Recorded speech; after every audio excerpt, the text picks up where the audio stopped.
एक बार एक बौद्ध भिक्षु भिक्षा लेने एक नगर में गया हुआ था और सारे नगर के लोग उसकी सेवा करना चाहते थे, क्योंकि उस समय बौद्ध भिक्षुओं का बहुत सम्मान था।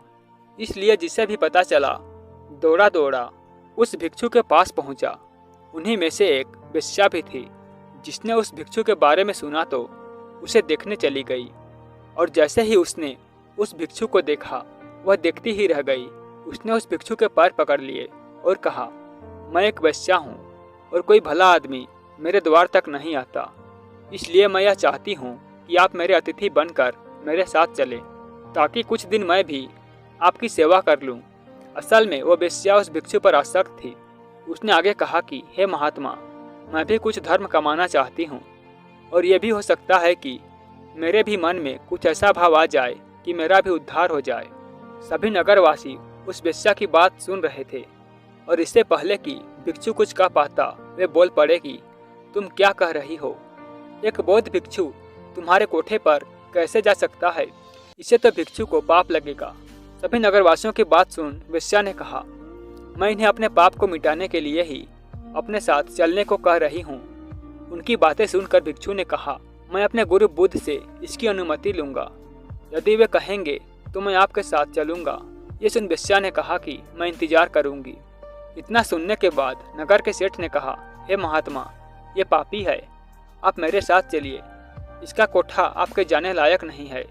इतना सुनते ही वो वेश्या बोल पड़ी कि तब तो इस नगर वाले सारे अमीर पापी हैं, वे सभी मेरे पास आ चुके हैं।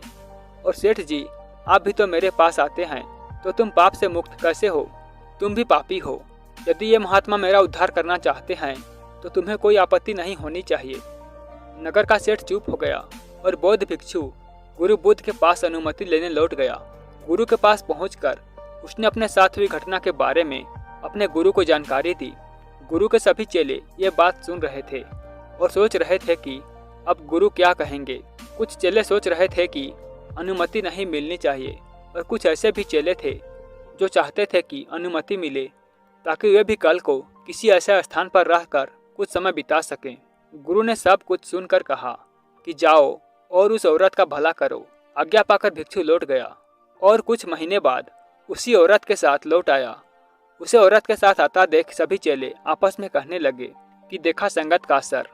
आखिरकार इस औरत ने अपना जादू चला ही डाला और अच्छे भले भिक्षु को सांसारिक जीवन जीने वाला बनाकर अब शायद विवाह की अनुमति लेने आई है। लेकिन गुरु को अपने चेले के बारे में पता था, इसलिए गुरु उन्हें आता देख मुस्कुरा रहे थे। भिक्षु ने अपने गुरु के पैर पकड़े और कहा, हे गुरु जी, मैंने इस औरत का उद्धार कर दिया है। अब ये एकदम शुद्ध आत्मा बन चुकी है, अतः इसे भी अपना शिष्य स्वीकार करें। ये बातें सुनकर सभी शिष्य आश्चर्य में पड़ गए कि ये कैसे हुआ। चरित्र तो हमेशा बुरे के साथ रहकर अच्छे का खराब होता है। हमें बचपन में यही सिखाया जाता है कि बुरे के साथ रहकर तुम भी बुरे बन जाओगे। तब गुरु ने कहा, देखो इस भिक्षु को जिसने मेरी आशा के अनुरूप कार्य किया, इस औरत के चरित्र को अपने चरित्र जैसा बना दिया, न कि खुद को बदलने दिया। यह ठीक उसी प्रकार है जैसे कमल कीचड़ में रहकर भी कीचड़ जैसा नहीं होता। इसलिए मैं इस कहानी के माध्यम से ये कहना चाहूँगा कि आपके अंदर यदि बुरे विचार आते हैं तो अपनी संगत बदल डालिए। अच्छे लोगों के साथ ही आप अपने आप को ढालने की कोशिश करें। जैसे आप बुरे विचारों का स्वागत करते हैं, वैसे ही अच्छे विचारों को भी अंदर आने दें, उनका विरोध न करें। जैसे ही आप अच्छे विचारों के लिए अपना मन के द्वार खोल देंगे, आप पाएंगे कि आप एक अच्छे इंसान बन चुके हैं।